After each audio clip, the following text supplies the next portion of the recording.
Welcome to new TV Telugu. పుట్టపర్తిలో శ్రీ సత్యసాయి బాబా శత జయంతి వేడుకలు ఘనంగా జరిగిన విషయం తెలిసిందే. ఈ వేడుకలకు ప్రధానమంత్రి నరేంద్ర మోదీ, ఏపీ ముఖ్యమంత్రి చంద్రబాబు నాయుడు, డిప్యూటీ సీఎం పవన్ కళ్యాణ్ సహా పలువురు సినీ రాజకీయ ప్రముఖులు హాజరయ్యారు.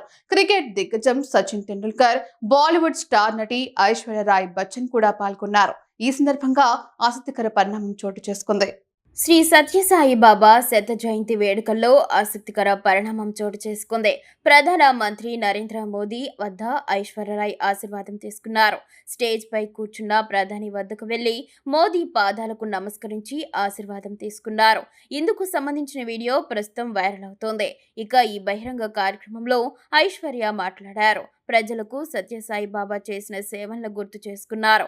ఆయన ప్రపంచవ్యాప్తంగా లక్షల మంది గుండెల్లో ఎప్పటికీ ఉంటారని అన్నారు. ఇక ఉత్సవాల్లో పాల్గొన్న ప్రధాని మోదీ పుట్టపర్తిలోని ప్రశాంతి నిలయానికి వెళ్లారు. అక్కడ సత్యసాయి మహాసమాధిని దర్శించుకున్నారు. ఈ సందర్భంగా సత్యసాయి బాబాపై రూపొందించిన 100 రూపాయల నాణాన్ని, తపాలా బిళ్లను ప్రధాని మోదీ విడుదల చేశారు. 22న జరిగే కార్యక్రమానికి రాష్ట్రపతి ద్రౌపది ముర్ము చేస్తారు.